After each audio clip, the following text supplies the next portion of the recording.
السلام علیکم ورحمۃ اللہ وبرکاتہ۔ عرفہ کے روزے کے تعلق سے علماء میں بڑا اختلاف ہے کہ عرفہ کا روزہ کب رکھا جائے۔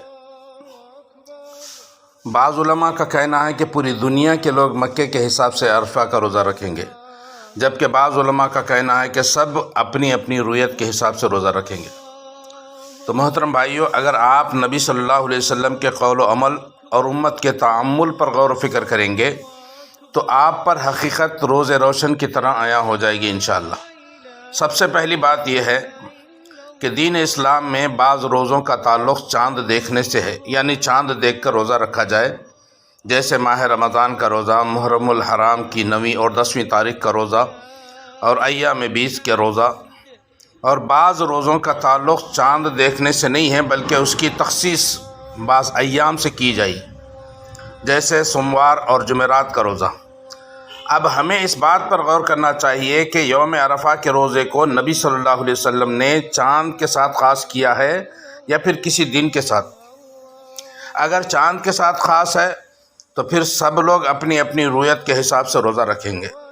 جیسے ماہ رمضان اور ایام 20 کا روزہ رکھا جاتا ہے۔ اور اگر کسی دن کے ساتھ خاص ہے تو پوری دنیا کے لوگ اسی دن روزہ رکھیں گے، جیسے سوموار جمعرات کا روزہ رکھا جاتا ہے۔ اگر عرفہ کے روزے کو ہم دن کے ساتھ خاص کرتے ہیں تو اس کا مطلب یہ ہے کہ عرفہ کا دن تاریخ کے بدلنے سے نہیں بدلے گا بلکہ وہ اپنی جگہ قائم و دائم رہے گا، جیسا سوموار اور جمعرات کا دن ہوتا ہے۔ لیکن عرفہ کے روزے کو دن کے ساتھ مخصوص کرنا صحیح نہیں، کیونکہ عرفہ کا دن ہفتے کے دنوں کی طرح ثابت نہیں رہتا بلکہ چاند کے حساب سے بدلتا رہتا ہے۔ چنانچہ کبھی عرفہ جمعے کو ہوتا ہے تو کبھی شنیچر کو اور کبھی ہفتے کے دیگر ایام میں ہوتا ہے۔ لہٰذا صحیح بات یہی ہے کہ عرفہ کا دن تاریخ سے مرتبط ہے اور اس دن کا روزہ چاند کے حساب سے ہی رکھا جائے گا۔ دوسری بات یہ کہ نبی صلی اللہ علیہ وسلم نے اپنا حج زندگی کے آخری سال میں کیا، اس کے بعد نبی صلی اللہ علیہ وسلم اس دنیا میں نہیں رہے، اور جو حاجی ہو اس کے لیے مستحب یہ ہے کہ وہ عرفہ کا روزہ نہ رکھے، کیونکہ نبی صلی اللہ علیہ وسلم نے بھی حالت حج میں عرفہ کا روزہ نہیں رکھا تھا۔ اس کا مطلب یہ ہے کہ اللہ کے رسول صلی اللہ علیہ وسلم حج سے پہلے مدینے میں عرفہ کا روزہ رکھا کرتے تھے۔ اس کی دلیل یہ ہے کہ جس سال نبی اکرم صلی اللہ علیہ وسلم نے حج کیا اسی سال عرفہ کے دن بعض صحابہ کے مابین اختلاف ہو گیا کہ نبی اکرم صلی اللہ علیہ وسلم نے عرفہ کا روزہ رکھا یا نہیں۔ چنانچہ اس اختلاف کو دیکھتے ہوئے مسئلے کی تحقیق کی غرض سے ام الفضل بنت حارث رضی اللہ تعالی عنہا نے دودھ کا ایک پیالہ نبی اکرم صلی اللہ علیہ وسلم کو بھیجا اور نبی کریم صلی اللہ علیہ وسلم نے اسے پی لیا۔ تو صحابہ کرام رضی اللہ عنہم اجمعین کا نبی اکرم صلی اللہ علیہ وسلم کے بارے میں صوم عرفہ کے متعلق اختلاف کرنا اس بات کی واضح دلیل ہے کہ حج سے پہلے نبی اکرم صلی اللہ علیہ وسلم اور صحابہ کرام رضی اللہ عنہم اجمعین عرفہ کا روزہ رکھا کرتے تھے۔ تو اب سوال یہ پیدا ہوتا ہے کہ حج سے پہلے نبی صلی اللہ علیہ وسلم مدینے میں جو عرفہ کا روزہ رکھتے تھے وہ مکہ کے عرفہ کے حساب سے یا پھر چاند کے حساب سے؟ کیونکہ بعض لوگوں کا یہ کہنا ہے کہ عرفہ کے روزے کو فضیلت دراصل عرفہ کے دن کے سلسلے میں وارد فضائل کی وجہ سے حاصل ہے، لیکن یہ بات درست نہیں ہے، کیونکہ اگر ہم مسلمانوں کا پہلا حج ابو بکر اور علی رضی اللہ تعالیٰ کی میت میں ان کے ساتھ میں سن 9 ہجری میں بھی مان لیں تو بھی یہ بات محتاج تحقیق ہوگی کہ اس سے پہلے تو عرفہ میں حاجیوں کا وقوف نہیں ہوتا تھا، تو پھر عرفہ کے روزے کو یہ فضیلت کیسے حاصل ہو گئی؟ اب پتہ یہ چلا کہ عرفہ کے روزے کا حجاج کرام کے وقوف عرفہ سے کوئی تعلق نہیں ہے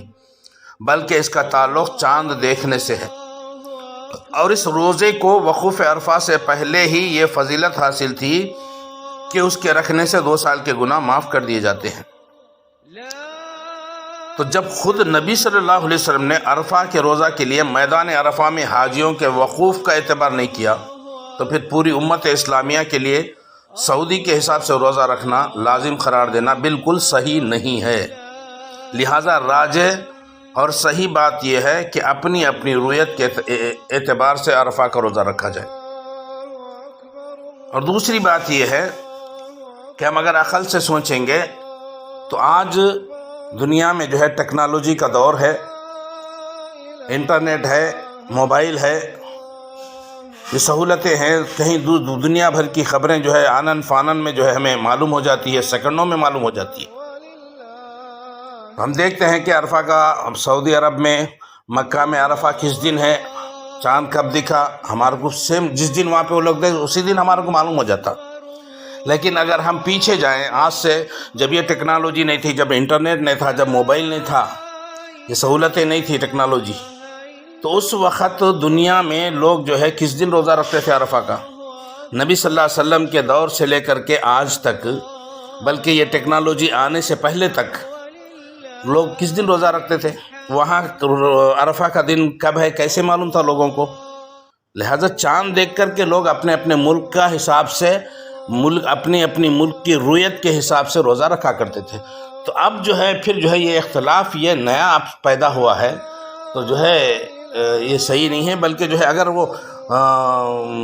عرفہ کے دن ہی روزہ رکھنا تھا تو پھر ساری دنیا کے لوگ جو ہے روزہ نہیں رکھتے تھے، صرف مکہ میں جو لوگ عرفہ میں موجود تھے یا پھر جو ہے سعودی عرب کے لوگ ہی جو ہے عرفہ کا روزہ رکھتے تھے، اس سے ہٹ کر کے کوئی روزہ نہیں رکھتا تھا۔ تو اس طرح سے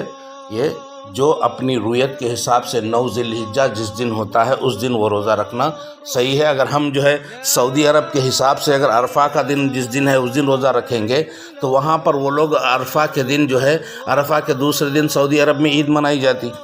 یعنی فوری دوسرے دن اس دن روزہ رکھے دوسرے دن عید منائی جاتی، یعنی غیر حاجی مکہ میں جو ہے وہ روزہ رکھیں گے اور دوسرے دن عید منائیں گے۔ تو یہاں پر جو ہے ہم اگر ان کا ساتھ دیں گے تو دوسرے نہیں بلکہ تیسرے دن عید منانا پڑے گا، ایک دن بیچ میں آپ چھوٹ جا رہا۔ اس لیے یہ بہت سی ایسی